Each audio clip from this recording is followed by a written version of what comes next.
Hello everyone, welcome to IFS and आज हमारे साथ और एक गेस्ट जुड़ चुके हैं, टॉपर जुड़ चुके हैं जो महाराष्ट्र से बिलोंग करते हैं, स्टेट फ्रॉम महाराष्ट्र। एंड बहुत सारी बातें इनसे कर लेंगे। इनका AIR 46 है अपनी कैटेगरी से। एंड बहुत अच्छा रिजल्ट इन्होंने लाया है, बहुत अच्छी तैयारी इन्होंने की है। कैसे ये तैयारी इन्होंने की है, कैसे टारगेट किया है किसी एग्ज़ाम को एंड क्यों किया है, ये सारी बातें हम कर लेंगे, जान लेंगे इनसे। एंड ये सब जानने से पहले एक छोटा सा इंट्रोडक्शन हम चाहते हैं इनसे, तो please introduce your self.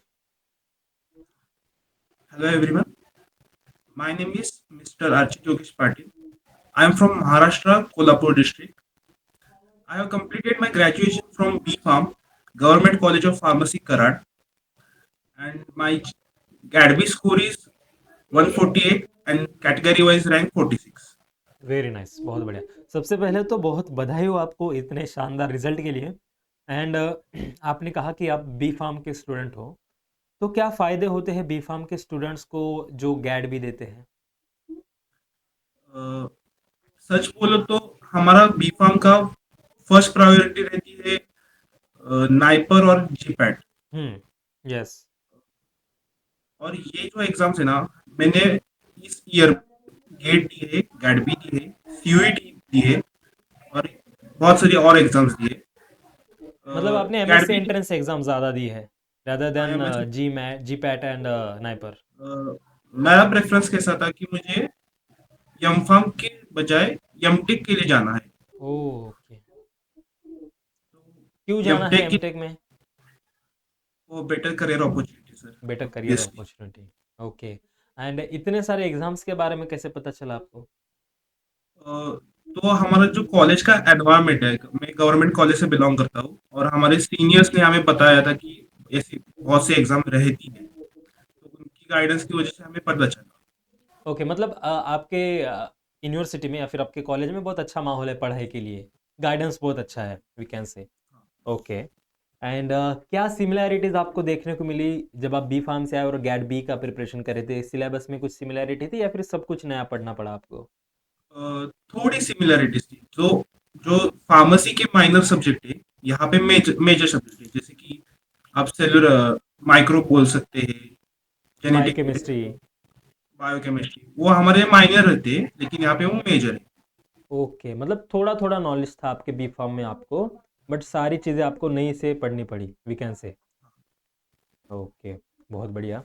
And IFS के बारे में कैसे पता चला? आईएफएस के बारे में ऐसा मुझे किसी ने बताया नहीं, लेकिन मैं यूट्यूब पे सर्च कर रहा था क्योंकि मुझे पहले शुरुआत से प्रिपेयर करना था।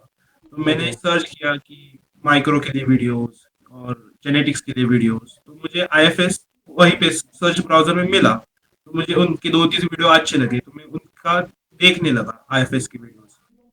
Very nice. एंड कब से आप प्रिपरेशन कर रहे हो एग्जाम के लिए? मैंने प्रिपरेशन वैसा बोलो तो मैं कैट भी ऐसे सीरियसली नहीं देने वाला था, हम्म। तो मैंने लास्ट 3 मंथ्स या 2 मंथ्स में ही प्रिपेयर किया है। तो मेजर टारगेट क्या था आपका? मेजर में जीपैट और नाइपर के लिए प्रिपेयर कर रहा वही हूँ। आपका मेजर टारगेट था? वहां से भी आपको एमटेक मिलता है या फिर वहां से एमफार्म मिलता है? नाइपर से एमटेक मिलता है। एंड जी पैट से एम एमफार्म मिलता है? ओके, मतलब आप दोनों को ही टारगेट कर रहे थे, बट मोस्ट प्रेफरेबल आपका नाइपर था जहाँ से एमटेक आपको मिलता है, we can say. Okay. And आपने एग्ज़ाम दिए हैं उनकी? हाँ, दी है। रिजल्ट अभी अवेटेड है? रिजल्ट्स वेटेड है। Okay, very nice. एंड अगर हम सिलेबस की बात करें, तो ऐसा कौन सा यूनिट था जो बहुत चैलेंजिंग लगता था आपको, बहुत दिमाग घुमा देता था? जेनेटिक्स। जेनेटिक्स। ओके। एंड ऐसा कौन सा यूनिट था जो बहुत प्यारा था, फेवरेट था, कि उसके क्वेश्चंस आप बहुत सॉल्व कर सकते थे या फिर समझने में भी आपको अच्छा लगता था? माइक्रो का पूरा मुझे सिलेबस, माइक्रो का पूरा सिलेबस माइक्रोबायोलॉजी आपको पसंद है? क्यों पसंद है? इजी लगता था, इंटरेस्टिंग था बहुत। और उनके कंसेप्ट मुझे बिकॉज पढ़ने इन में अच्छा microbiology we see the unseen world, right? लगा। एग्जैक्टली। Very nice.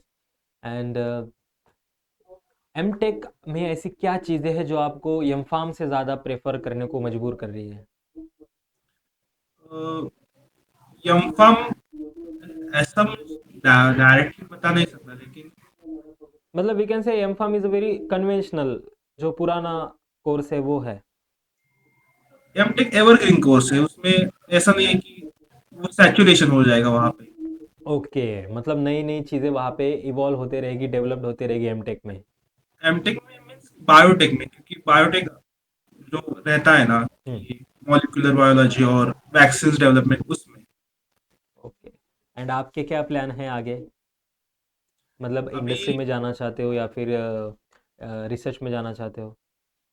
मेरा तो इंडस्ट्री में जाने का प्लान है एमटेक के बाद, लेकिन प्रेफरेंसेस चेंज हो सकते हैं।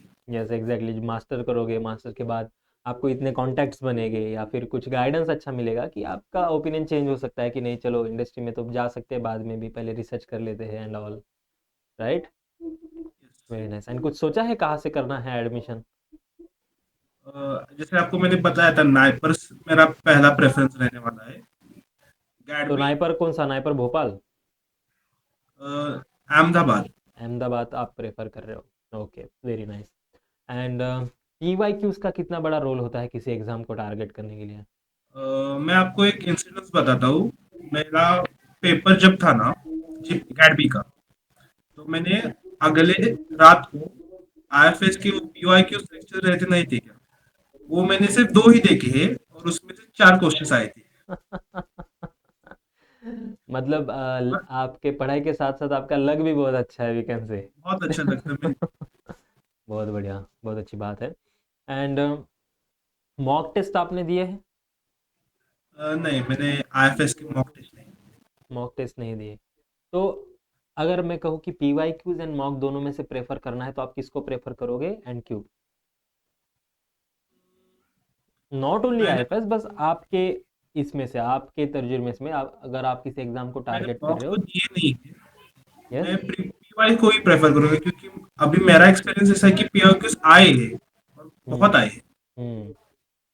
पी वाई क्यूज को आप प्रेफर करोगे क्योंकि वो आपको एग्जाम के बारे में थोड़ी नॉलेज देता है कि इस प्रकार के क्वेश्चन आ सकते हैं, इस लेवल के क्वेश्चन आ सकते हैं। वेरी नाइस, बहुत बढ़िया।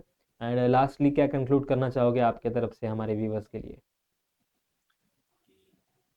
कैट भी बहुत डिफिकल्ट एग्जाम नहीं है। आपको राइट वे में आप स्टडी करोगे तो आप गैट भी आराम से एक गुड रैंक के साथ निकाल सकते हो।